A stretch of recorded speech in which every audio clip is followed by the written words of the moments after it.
Comentários à Escola Sabatina. Terça-feira no canal Barreiro IASD no YouTube.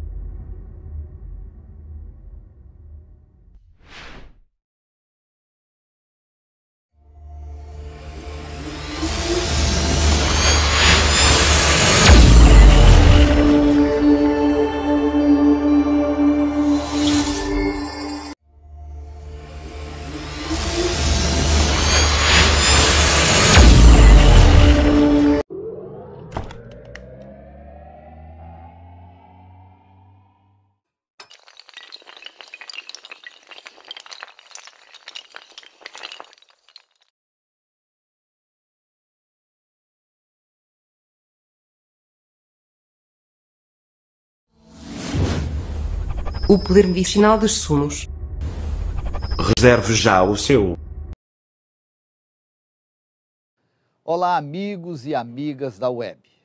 Nas últimas 3 semanas, o Caribe, o México e o sul dos Estados Unidos foram severamente açoitados por furacões. Um deles, o Irma, registrou ventos de 295 quilômetros por hora durante mais de 33 horas. Foi considerado o furacão de maior intensidade da história. Como explicar esses fenômenos à luz da Bíblia e da ciência?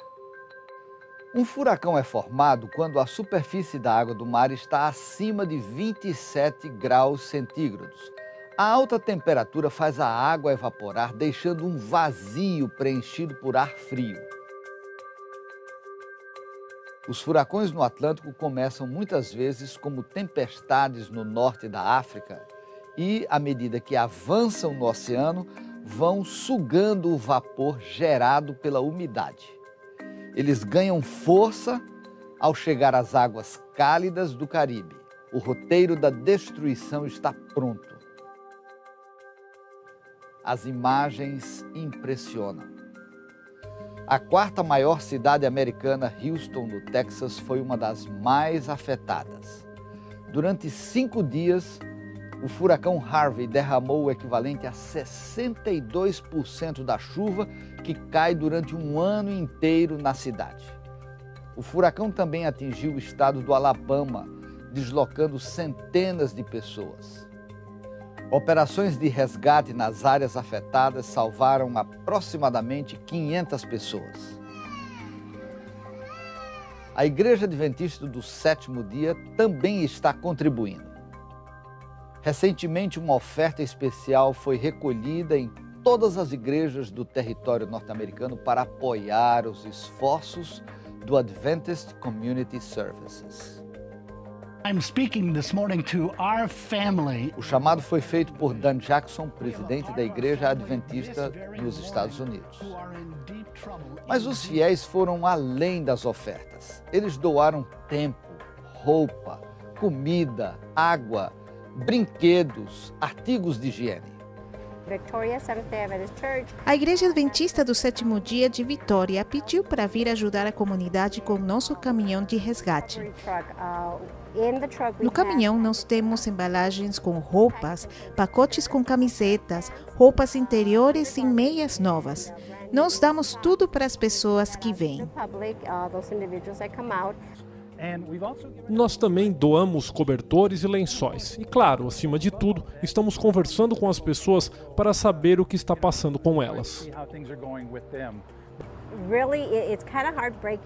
É realmente um desgosto, porque você sabe, um dia você tem tudo o que precisa para a sua vida diária. Então eles dizem, tudo se foi com alguns centímetros de água. Outros com maior quantidade de inundação em sua propriedade. Então, eles tentam ficar bem otimistas.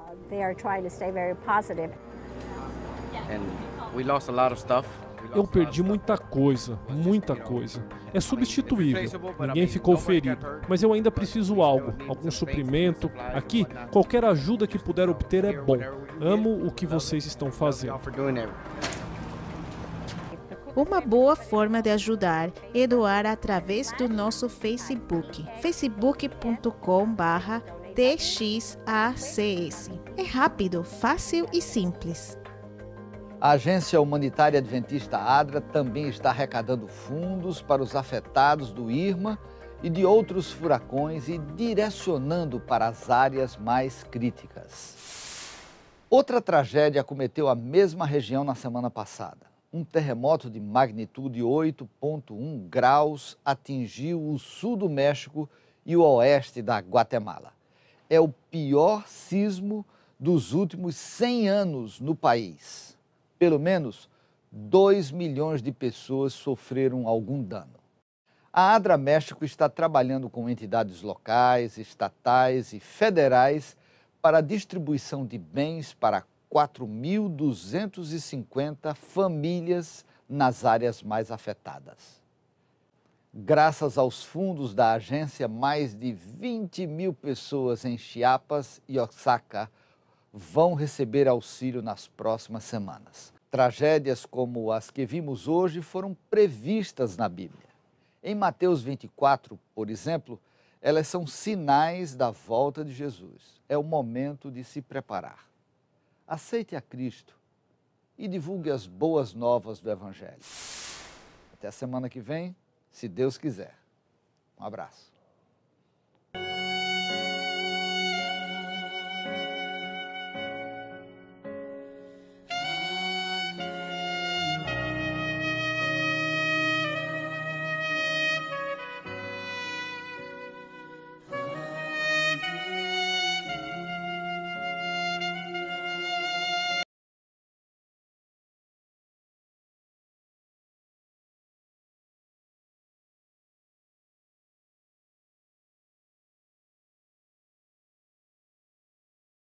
Se quiserem me acompanhar na leitura da Bíblia, Lucas 15, 13 a 20. Lucas, capítulo 15, versículos 13 a 20.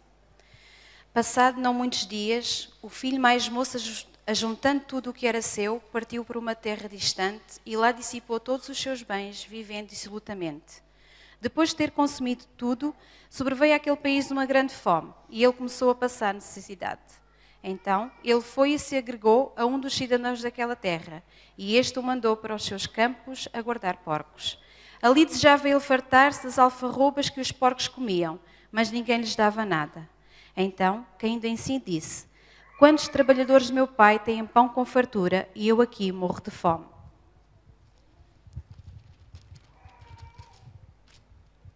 Levantar-me-ei e irei ter com meu pai, e lhe direi: Pai, pequei contra o céu e diante de ti.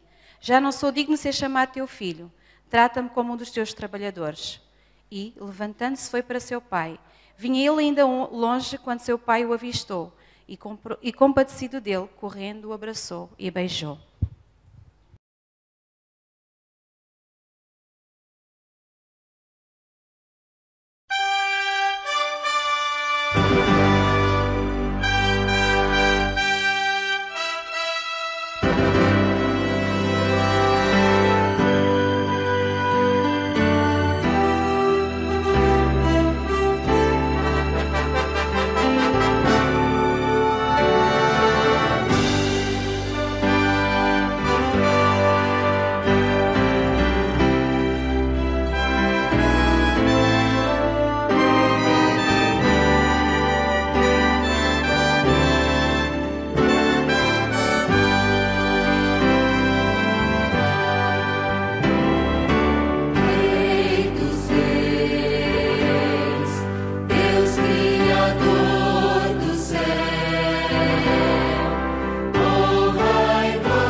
Muito bom dia a todos.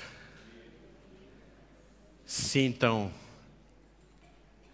as bênçãos e a presença de Deus em vossa vida nesta hora tão particular e tão abençoada, que é a hora da adoração, do louvor ao nome do Senhor.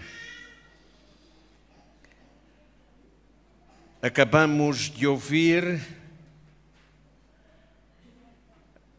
parte da narrativa de uma das mais importantes parábolas que encontramos no Novo Testamento, no Evangelho de Lucas, conhecida como a parábola do filho pródigo. Eu preguei muitas mensagens tendo como base a parábola do filho pródigo. Preguei sobre perdão, preguei sobre a graça, preguei sobre a salvação, preguei sobre o arrependimento, preguei sobre pais e filhos, preguei sobre relacionamentos e muitos outros temas, baseando-me exatamente nesta parábola. Lembro-me uma vez, já lá vão alguns anos, de realizar uma semana de oração em que toda a semana falamos apenas acerca da parábola do filho pródigo, porque ela é realmente enriquecedora. No entanto, hoje, eu gostaria, tendo como base esta parábola, falar-vos acerca de um perigo. O perigo de quebrarmos o princípio da autoridade. O tema, se repararam no nosso boletim, é exatamente este: autoridade versus rebelião. Vamos ler em Romanos, capítulo 13, versículos 1 até 7. Romanos 13, versículos 1 até 7. Toda a alma esteja sujeita às autoridades superiores, porque não há autoridade que não venha de Deus, e as autoridades que há foram ordenadas por Deus. Por isso, quem resiste à autoridade resiste à ordenação de Deus, e os que resistem terão sobre si a mesma condenação. Porque os magistrados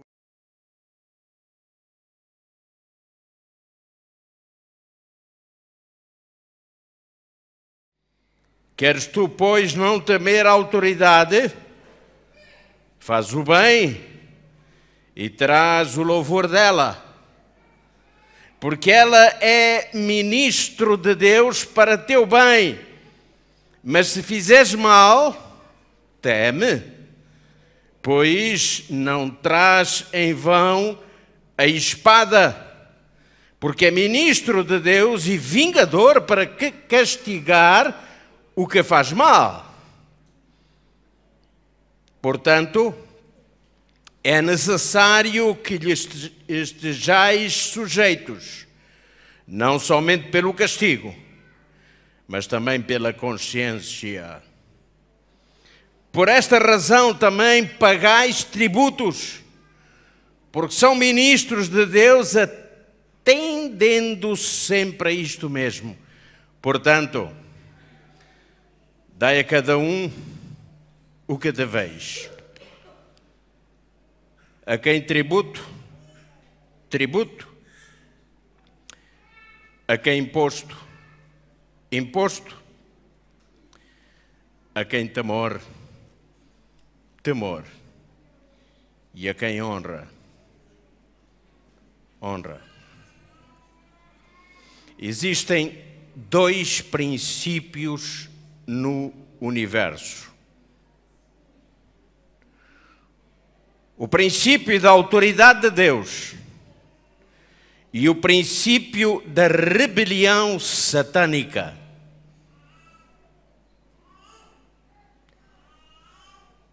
O reino de Deus não é uma democracia. Não é.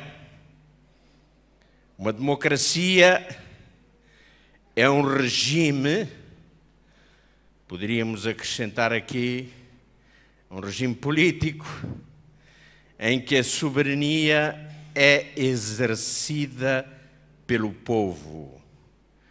Palavra democracia vem do grego demos, povo, kratos, poder ou governo. Então é o poder ou o governo nas mãos do povo. O reino de Deus não é democrático, mas é teocrático. E teocrático é um regime ou governo que é liderado pelo próprio Deus. Daí a palavra teocracia. Teo, Deus. Kratos, poder ou governo. Governo ou poder de Deus. Deste modo, somos cidadãos do reino. Todo o reino tem uma hierarquia e o reino de Deus não é diferente. Nós temos em primeiro lugar e acima de todas as coisas e de todos os seres, Deus. Ele está no patamar desta hierarquia. Em seguida, nós temos os anjos. E os anjos, como sabemos, têm diferentes classes. Depois, nós temos o ser humano.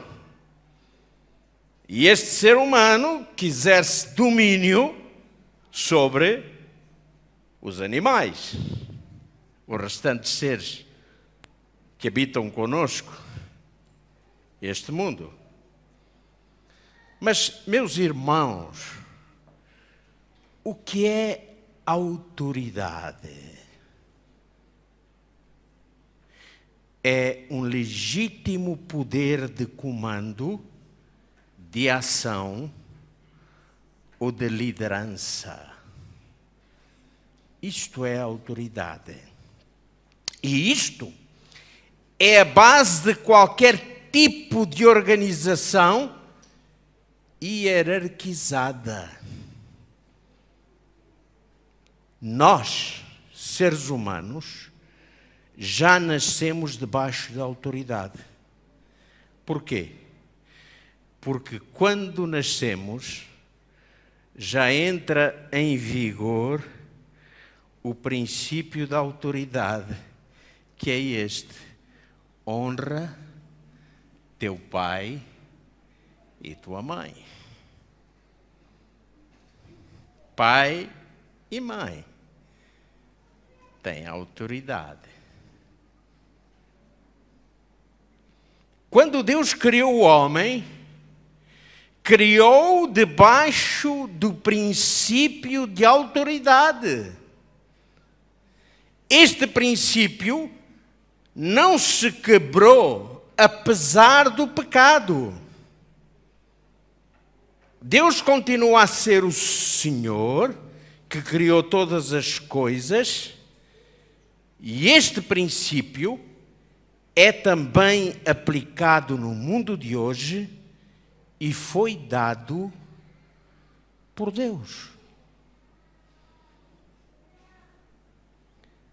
Em 1 de Pedro, capítulo 2, versículos 13 a 18, reparem o que é que ali está escrito.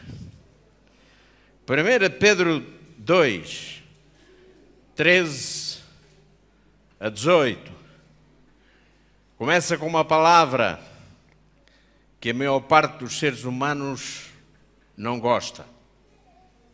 O que é que diz? Qual é a primeira palavra que aparece lá? É isso. Sujeitai-vos!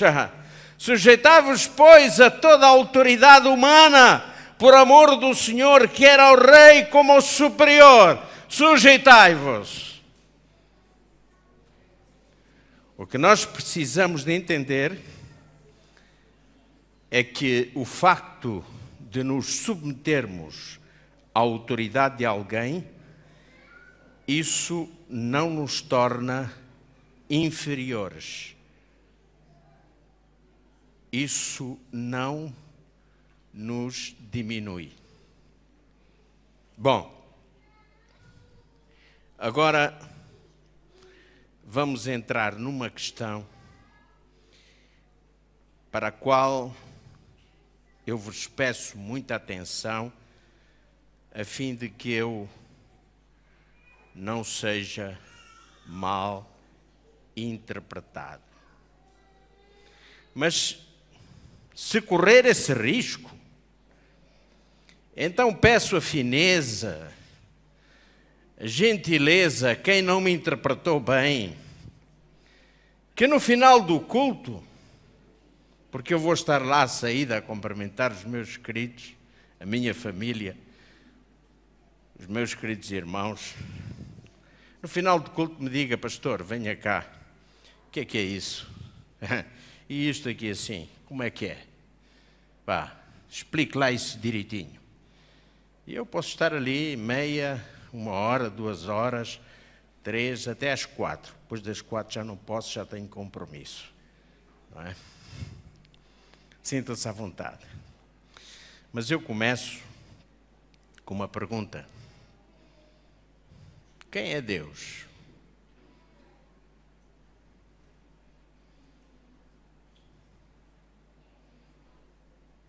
Há várias respostas para isso e neste momento uma delas passou pela vossa cabeça. Então eu já imagino as respostas que viriam. Por isso vou passar à questão seguinte. Quantas pessoas, afinal, são o único Deus? E agora quero uma resposta. Quantas? 3. 3?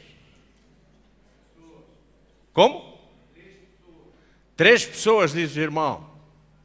Eu ouvi, falou alto, eu gosto.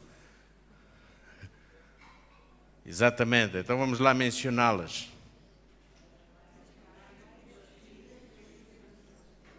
Pai, Filho, Espírito Santo, igual a Deus. Igual a Deus. Qual deles é a autoridade?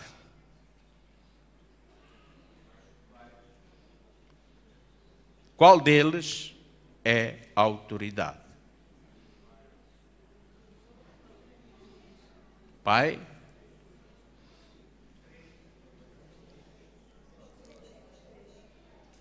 diz o Dírio.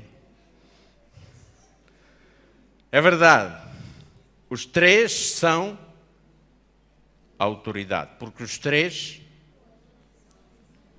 são o único Deus.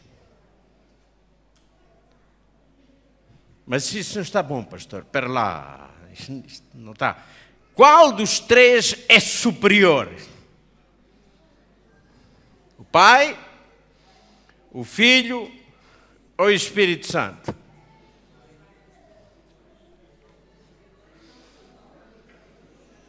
Como é? Parece que a igreja está dividida, não é? É o Pai. Diz o irmão. Qual deles é superior? O irmão já disse que é o Pai. Há mais alguém que diga de outra forma, outra opinião?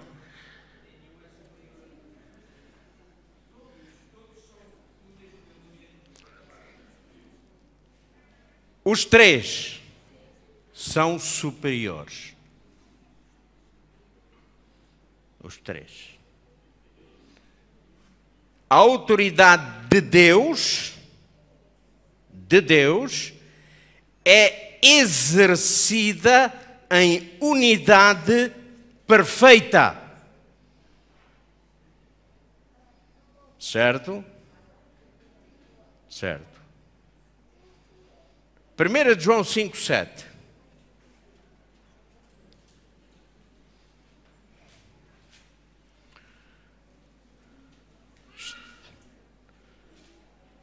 Primeiro João 5,7. 3 são os que testificam no céu: o Pai, a Palavra e o Espírito Santo, e ambos são um. Quem é que testifica no céu? 3, o único Deus. Ambos são, os três, um só. Está entendido? Estamos entendidos? Estamos de acordo? Mas se tivermos em atenção aquilo que a Bíblia nos mostra, nós vamos ficar, de certa forma, surpreendidos. Se não vamos ver, Jesus fez-se homem para que o plano da salvação pudesse ser cumprido. De outra forma, não seria cumprido. E durante todo o tempo que Jesus exerceu o seu ministério, ele o fez debaixo da autoridade de quem? Do Pai. Jesus disse um dia em São João, está lá em São João 4,34, eu vou dizendo os textos, que é para encurtarmos o nosso tempo. A minha comida e a minha bebida é fazer a vontade daquele que me enviou e realizar a sua obra. O que é que Jesus está aqui a dizer? Que ele estava sujeito, que ele se submetia à autoridade do Pai. Correto? Correto. Mas vamos ver mais. Filipenses 2,8, por exemplo. Filipenses 2,8 diz assim: e achado na forma de homem, humilhou-se a si mesmo, sendo obediente até à morte e morte de cruz. Então Jesus se humilha e é obediente. Para ser obediente tem que ser obediente a alguém. E ele é obediente a quem? Ao Pai. Em São João 5,19, outro texto, Jesus diz: na verdade vos digo, que o Filho por si mesmo não pode fazer coisa alguma se não vir a fazer o Pai. Porque tudo quanto o Pai faz, o Filho faz igualmente. Então Jesus submete-se a quem para dar o exemplo? Ao Pai. Mas agora, vamos ver um outro aspecto nesta hierarquia. São João 15:26 diz assim, é Jesus quem está a falar, São João 15:26. Mas quando vier o Consolador, que da parte do Pai vos hei de enviar, aquele Espírito de verdade que procede do Pai, ele testifica de quem? De mim. É como se Jesus estivesse a colocar a pessoa do Espírito Santo sob a autoridade de quem?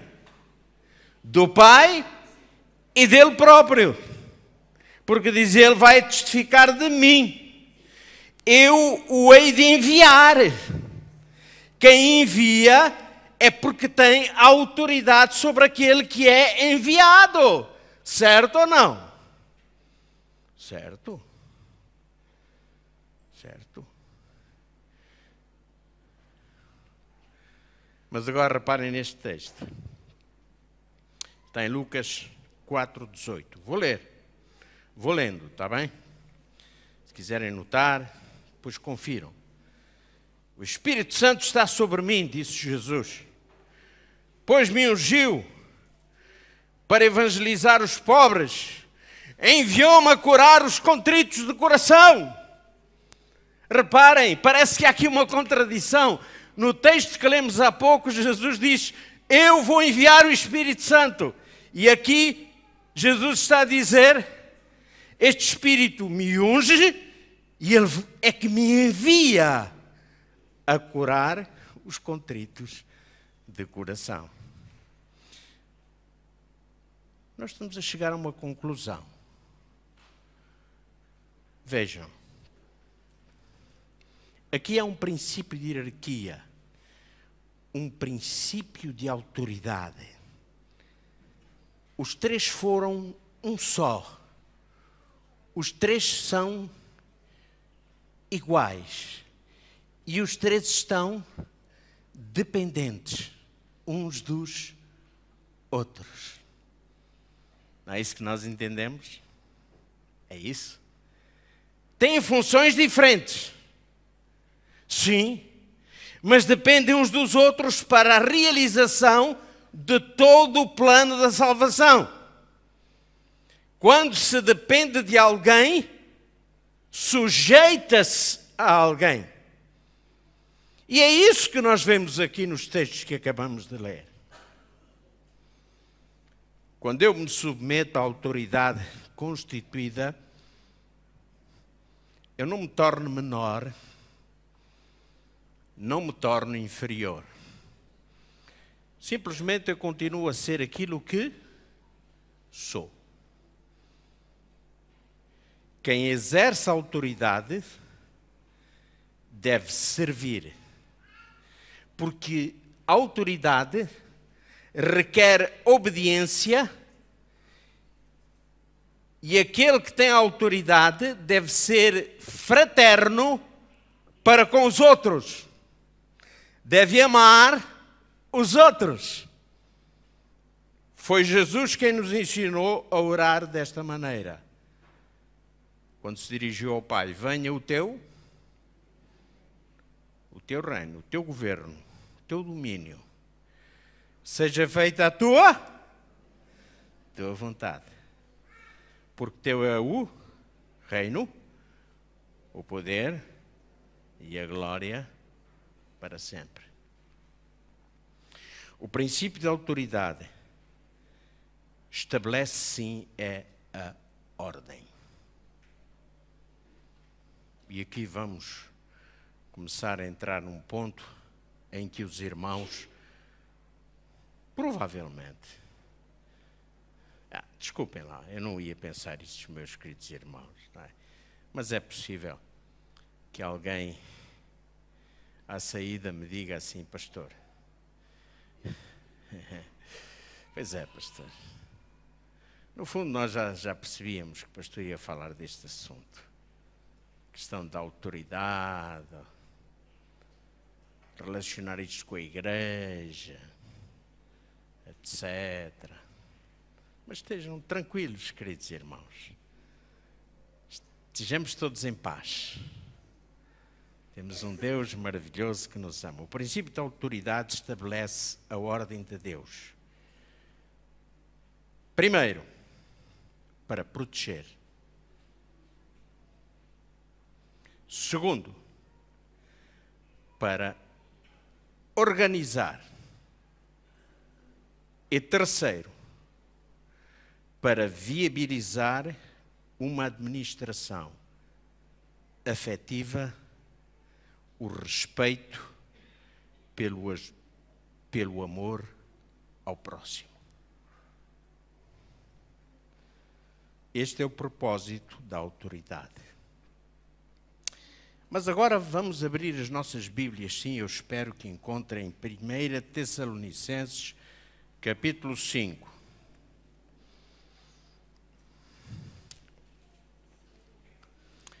Versículos 12 e 13.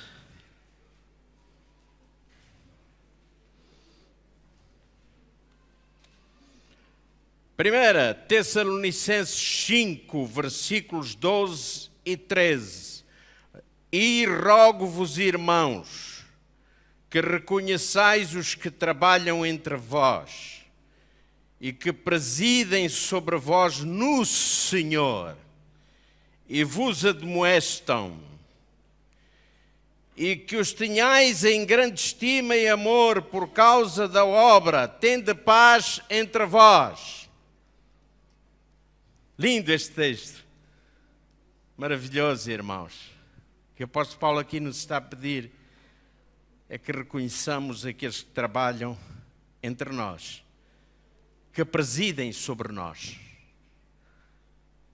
aqueles que nos admoestam, e diz que os devemos ter em grande estima por causa da obra, e depois diz, mas tendo o quê? Paz uns com os outros. E às vezes esta paz não existe quando este princípio é quebrado. Quando começamos a olhar para a liderança e pensamos, eles querem mandar, ou ele quer mandar. Ou ele pensa que manda aqui.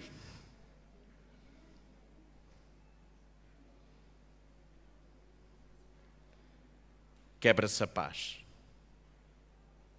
Quebra-se a paz. O princípio da autoridade é o mais importante agente para manter pessoas, valores e coisas em ordem. Por isso, Paulo exortou a igreja: faça-se tudo, primeiro, com decência, e em segundo, e com ordem. Está lá na carta de Paulo aos Coríntios. Irmãos, sabem qual foi o pior período da governação de Israel? Sabem qual foi? O pior período da governação de Israel? O período mais negro da governação de Israel. Foi em que tempo? Foi no tempo dos juízes. Não foi? E porquê? É que depois que Josué morreu, o povo de Deus não tinha mais um governo central forte. Não aceitaram o governo de Deus. Israel ficou sem líder. Israel ficou sem rei. E quais foram as consequências? Anarquia, confusão, desordem e, pior do que isso, imoralidade. Se formos lá em Juízes 21, 25, nós vamos ler o seguinte, Juízes 21, 25. Cada um fazia o que lhe parecia reto aos seus próprios olhos, porque naqueles dias não havia rei em Israel, não havia líder. Não havia liderança entre o povo de Deus. E então cada um fazia aquilo que lhe apetecia. Ninguém tinha nada a ver com o outro. Ninguém mandava. Ninguém decidia. Era tudo à balda. Irmãos, não existe crescimento sadio sem organização e não existe organização sem autoridade. Mas há aqui uma coisa que eu tenho que dizer. O excesso de autoridade geralmente torna-se numa rebelião. Por quê? Porque hostiliza e reprime. E isto não vem de Deus. Aquele que usa a sua autoridade para reprimir, impor, hostilizar, não está fazendo a vontade de Deus. Irmãos, a rebelião é o oposto da autoridade. Vamos pensar em alguns focos de rebelião. Primeiro deles, Lúcifer. Rebelou-se, não foi? Opôs-se à autoridade de Deus, criou divisão no céu, fez guerra, fez inimizade e as consequências hoje são visíveis. Nós as temos e sofremos com elas. Certo? Antes de resistir ao diabo, Deus resiste ao soberbo.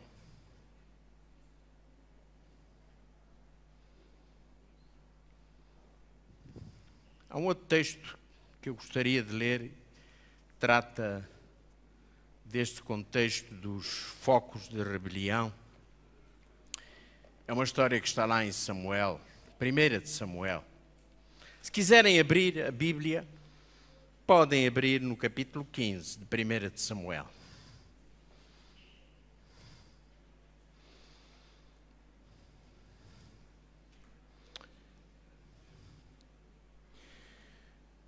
Diz-nos ali, logo a partir do versículo 1, que o Senhor chamou a Samuel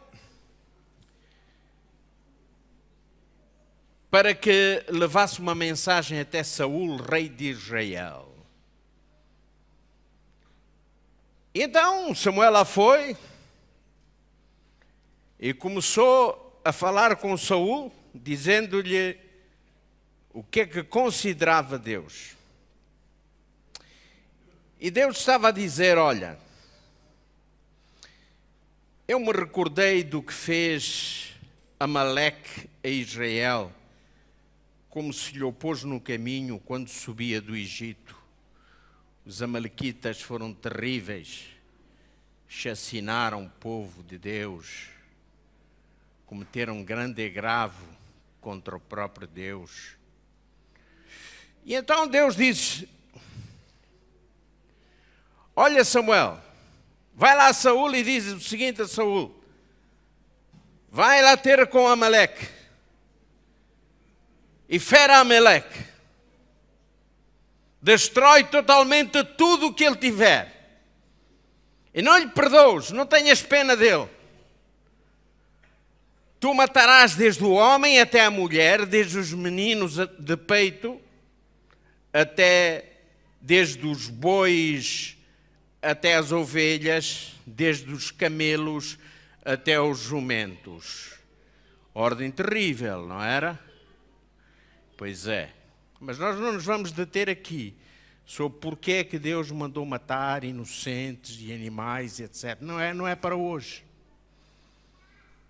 O que estamos aqui a tratar é de uma ordem de Deus. Ordem essa que é dada a Saul. E Saul disse o quê? Saul disse, eu farei exatamente como o meu Deus pede. E Amaleque será exterminado. Eu matarei a sua família, os seus homens, as suas mulheres, os seus meninos. Eu matarei o gado, as ovelhas, tudo. E Saul foi para a guerra. E deu forte sobre Amaleque. E desbaratou completamente o exército de Amaleque. Mas Saul pôs-se a pensar e disse: Amaleque eu não vou matar. Eu vou trazê-lo para que sirva de palhaço. Mas há mais uma coisa que eu não vou matar. Não vou matar também as cabras, as ovelhas, as vacas, o gado. Porque eu quero essas cabras, essas ovelhas e esse gado. É riqueza. É riqueza. E assim fez Saul. Poupou a vida dos animais. E Deus ficou indignado. Deus chama Samuel e diz: vai lá ter Gilgal com Saul e diz-lhe que a partir de hoje eu o rejeito como rei de Israel. Ele está rejeitado. E lá vai Samuel. E avista-se com Saul. E olhem só, Samuel. Samuel começa a ouvir o barulho dos chocalhos das vacas, mugido das vacas, o barulho das ovelhas e das cabras. E então Samuel diz a Saul: que barulho é esse que eu estou aqui a ouvir? Que barulho é esse que eu estou aqui a ouvir? E então Saul arranja uma boa desculpa. São as cabras, as ovelhas que eu trouxe de lá para sacrificar e para oferecer ao Senhor. Mentira. É mentira. De boas intenções está o mundo cheio. Pois está. E então, versículos 22 e 23. Vamos ler. Versículos 22 e 23. 15, 22 e 23 de 1 Samuel. Porém, Samuel disse: tem porventura o Senhor tanto prazer em holocaustos e sacrifícios, como em que se obedeça à palavra do Senhor? Eis que obedecer é melhor do que sacrificar, e atender é melhor do que a gordura dos carneiros.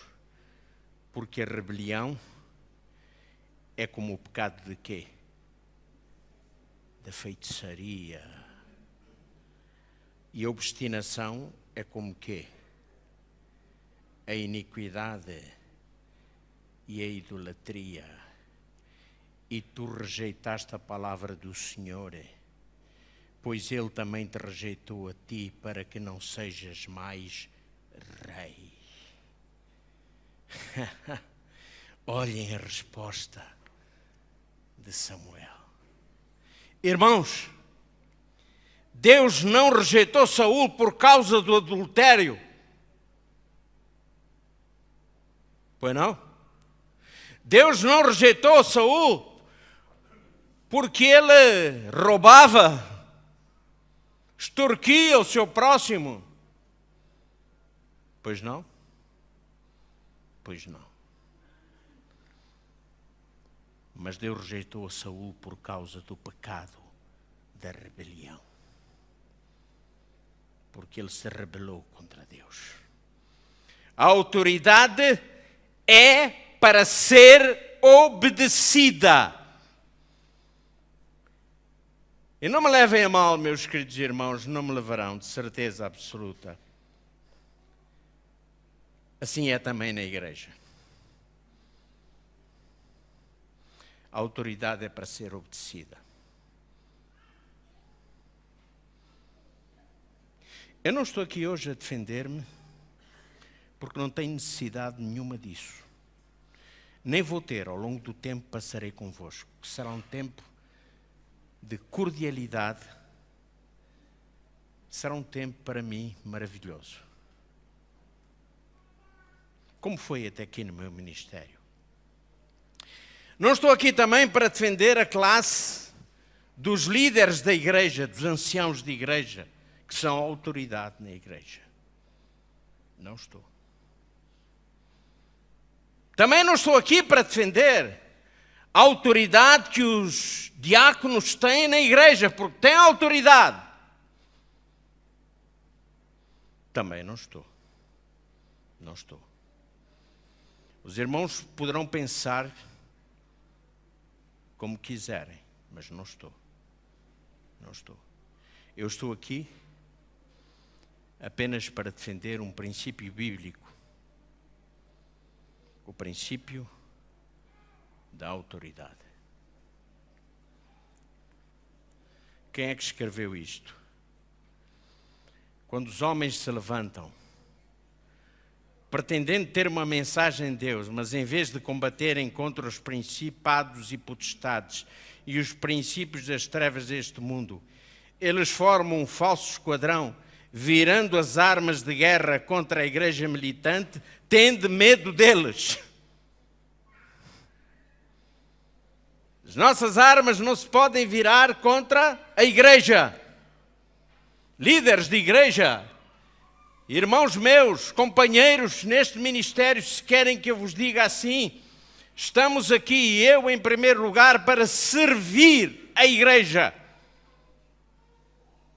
Para amar a igreja que o Senhor me confiou. E direi mais.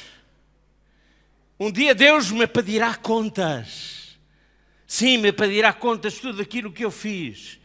De mal, de errado, de bom, seja o que for. Me pedirá contas acerca da minha família, daqueles que estão mais próximos de mim. Sim, me pedirá contas.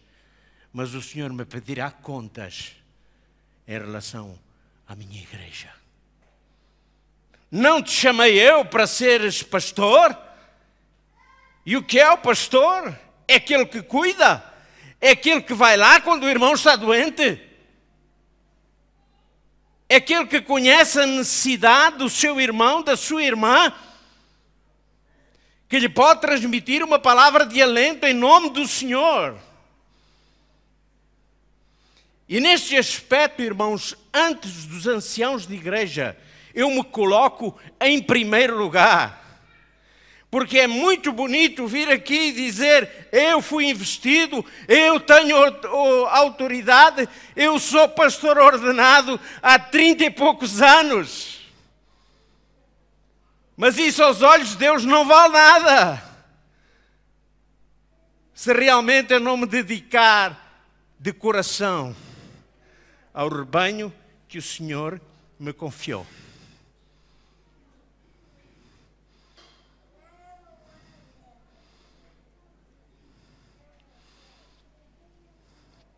Só vou ler mais uma citação. Também conhecem a autora.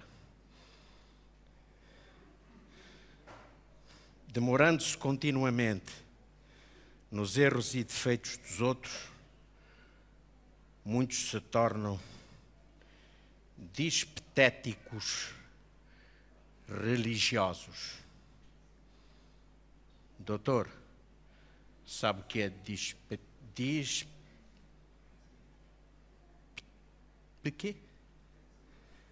dispepsia, sim. Sabem o que é isso? É uma espécie de acidez no estômago, uma espécie de azia.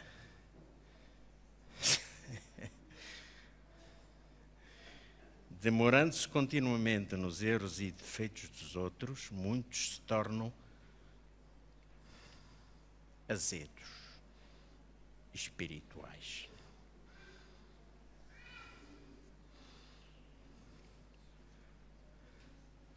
Azedume espiritual. Deus não nos chamou para sermos líderes azedinhos, tipo limão. Os únicos azedos que eu conheço aqui nesta igreja, tive o prazer de conhecer, estão ali sentados. São os meus queridos vinagre.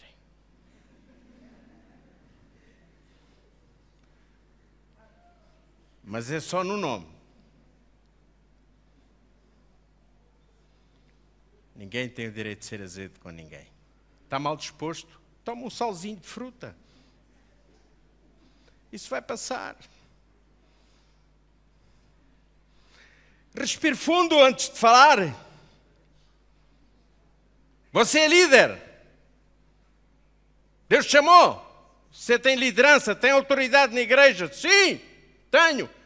Respire fundo antes de falar. Se pensa que vai repreender seu irmão, a sua irmã. Mas olha, irmão e irmã, ele é a autoridade. Não se esqueça disso. E também é exigido daqueles que se devem submeter a quem? À autoridade do Senhor. Ei, pastor, espera lá, pastor.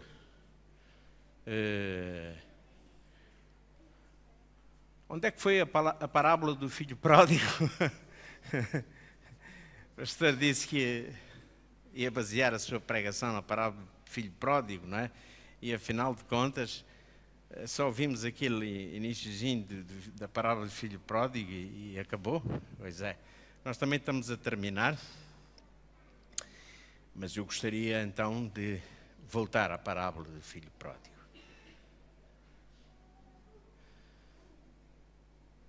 Recordam-se bem da parábola. O momento mais importante da parábola qual é? É aquele momento em que o filho está no curral dos porcos, a comer bolotas, no chiqueiro. Porque esse é o momento em que ele cai em si. Eu gosto muito dessa expressão, caindo em si. Caindo em si. E então, caindo em si, ele começa realmente a pensar no Pai. E ele pensa que era um privilégio maravilhoso estar em casa. E ele perdeu esse privilégio. Então ele diz, eu levantar-me-ei. Porque o meu pai tem servos. E os seus servos, eles comem do bom, comem do melhor da casa de meu pai. E eu aqui estou a comer comida de porco. Irmãos, não faltará pão para os que se submetem à autoridade de Deus.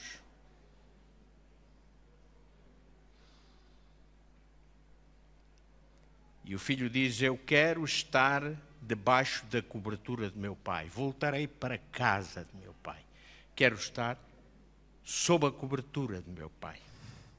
Sob a autoridade do meu pai. É lá onde eu deveria estar. Porque lá eu estava feliz. E então eu irei e direi ao meu pai, eu pequei contra o céu, a autoridade. E pequei contra ti, a autoridade. Eu não sou digno, por isso trata-me como um dos teus trabalhadores. Os trabalhadores eram aqueles que estavam sob a autoridade do seu Senhor. E aquele filho agora desejava estar sob a autoridade do seu pai. Ele que fora rebelde. E depois a história é maravilhosa quando retrata aquele momento em que o filho vai chegando a casa. O pai o vê. E o pai diz, tirai-lhe essa roupa andrajosa e suja. E vestiu-o com a melhor roupa. Irmãos, o melhor de Deus é para aqueles que estão debaixo do princípio da sua autoridade. Nós às vezes queremos o melhor e corremos para Deus e perguntamos, porquê é que eu estou assim? Ou porquê isto, porquê aquilo? O melhor de Deus vem para aqueles que estão debaixo do princípio da sua autoridade, os que se submetem à sua autoridade. Depois o pai diz: ponde-lhe o quê? No dedo um anel. Naquele tempo os senhores usavam um anel como símbolo de autoridade. E sabem, hoje eu vejo as alianças, a aliança, esta minha aliança está tão torta. Mas ela tem um valor extraordinário. Valor, pastor, tão fininha. Era do meu pai. Meu pai, meu falecido pai. Está aqui. Minha esposa, ela tem a aliança da minha mãe, que tem 97 anos. Então, é assim. Isto aqui representa uma aliança. Ela tem autoridade sobre mim. E ela tem a sua aliança. Ela olha e diz: ele tem autoridade sobre mim. Isto é o casamento. Se rege debaixo deste princípio. Quem é superior? Quem é que manda? Ele ou ela? Eu olho para ela e digo: ela tem autoridade sobre mim. E ela olha para mim e dirá: ele tem autoridade sobre mim. Então, o pai coloca no dedo do seu filho o anel, que era o símbolo da autoridade do pai sobre o filho. A autoridade é restabelecida e só tem autoridade quem está debaixo da autoridade de Deus. Se tu aceitares estar debaixo da vontade de Deus, tua vida nunca mais vai ser a mesma. Porque tu és o filho da autoridade, és o filho do Senhor, és o filho do Rei dos Reis. Espiritualmente falando, irmão, irmã, há um anel de Deus no teu dedo, que simboliza a autoridade que Deus tem sobre ti. Graças a Deus por isso. E essa autoridade nos protege, nos alimenta, nos conforta. O filho recebe finalmente alparcas, porque os escravos andavam descalços. Estar debaixo da autoridade de Deus é deixar de ser escravo, mas ser livre, porque Jesus nos liberta do pecado. Matem o bezerro cevado, dizia o pai, regozijemo-nos, porque este filho estava morto e agora reviveu. Deus não faz festa para o soberbo, para o orgulhoso, para quem se rebela, mas Deus faz festa para aquele que reconhece o seu erro, se humilha e se sujeita a estar e a andar debaixo da autoridade de Deus. E a Bíblia diz que há muita alegria no céu quando um pecador se converte. Querido irmão, eu quero terminar. A questão final, qual é? O que faremos?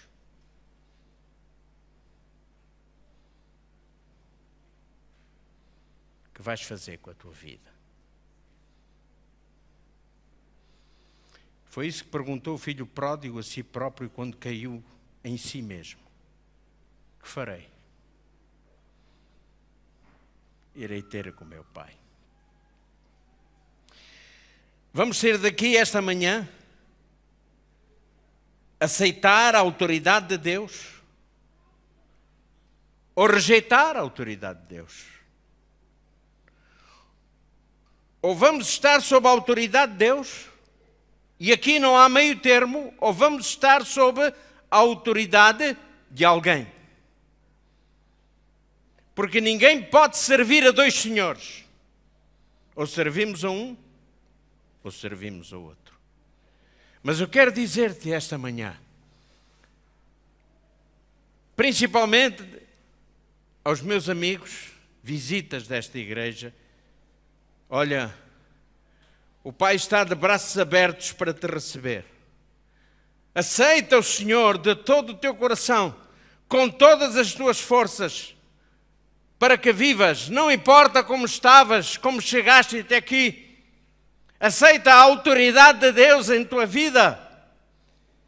E o Senhor mudará tudo também em tua vida. Sabem como é que termina a parábola? Diz que o pai moveu-se de íntima compaixão pelo seu filho. O profundo afeto de Jesus, a íntima compaixão de Deus ao alcance de todos nós. Eu louvo o Senhor, dou graças ao Senhor, porque eu e vós podemos estar debaixo da autoridade de Deus. E que assim seja a minha oração. Amém.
Reclamei, meu mestre, vem restaura-me.